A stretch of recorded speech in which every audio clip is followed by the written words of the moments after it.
Hi everyone, Mitchell from Flourish here, and today I'm going to be talking to you all about DSLR cameras. So this video is great for someone who has never used a DSLR camera before, just beginners, just bought a DSLR camera and are unaware of all the features and techniques on how to get started in filming properly with a DSLR camera.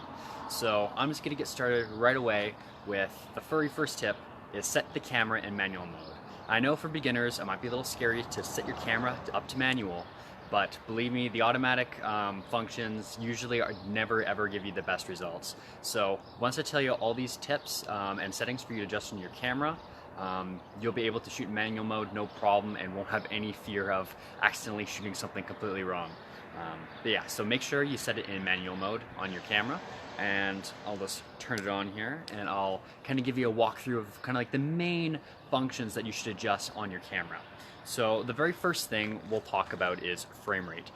So with frame rate, what that is the amount of frames per second that are put on the video. So every second of video, there's a bunch of pictures that are stitched together within that second. So the more pictures you have, the smoother the image is. So for online videos, typically 30 frames per second is the usual frame rate to go. For films and television, that's 24 frames per second. Or in something like sports or like soap operas, they use 60 frames per second, so a higher frame rate. So if you're mostly doing it for just online content or just normal video that isn't like professionally produced filming or television, 30 frames per second is the way to go. So on your camera, each camera DSLR is different. This is a Panasonic Lumix G85, but you're able to just on your camera here change the types of, is that focused? The types of frame rate. So we're gonna set ours to 30 frames per second. If you're able to see that well. Okay, so now once we have the frame rate down, next thing we want to adjust is shutter speed. So the good rule of thumb with shutter speed is setting it double the amount of frames that you have. If you don't have a higher shutter speed than your frames per second, then you're going to get footage that looks very, how do I say this? Kind of like very jittery. So it's like kind of feels like it's like missing a couple like frames. Like so, yeah, there'd be a lot of like lagging is a good way to describe it. So if we have a frame rate set at 30 frames per second, we're gonna want our shutter speed at least at 60. If you want a higher shutter speed, it gives it a different effect. It looks a lot smoother, and it adds for different effect. But usually, yeah, just set your shutter speed at double what you set your frame rate to. So we're just gonna adjust our shutter speed to 60. Our shutter speed is the little 30 down at the bottom there. So we're just gonna adjust it here to 60. So now our shutter speed is at 60. So now the next thing we're gonna wanna adjust is the aperture. So aperture helps adjust the brightness and the darkness of the image. It also gives you a different depth of field. So the larger depth of field that you have, you're able to see more of like the background. The shallower depth of field is like focusing on objects. The best way, choosing aperture, it depends. Like if it's just like a shot of you just talking in front of the camera, the best thing is just kind of like adjust it so like the brightness is kind of where you want it to be. Like so on the camera here, we're able to see it looks quite dark through our viewfinder. There's a bit of reflection from the phone, so it might be a little difficult to see. So we're just going to adjust the aperture, bring it down a little bit because it's really dark. We don't need that much wide depth. So about there is good, so we're able to see the image nice and crisp and clear. Also what helps is the ISO. So the ISO is another function that like doesn't change the exposure of the lens, it just boosts up the image brightness after those settings are done. So the ISO, if you're shooting outdoor, like right now, we're gonna have the ISO just set right around the bare minimum 200.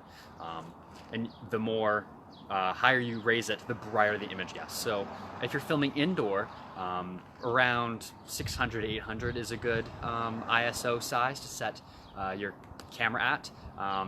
If it's really dark, I would not ever go above 1600 because if you go any higher than that, then the footage is going to be very, very, very grainy looking. So if you're in a situation like that, you're going to have to set up indoor lighting to help increase the lighting in your scene.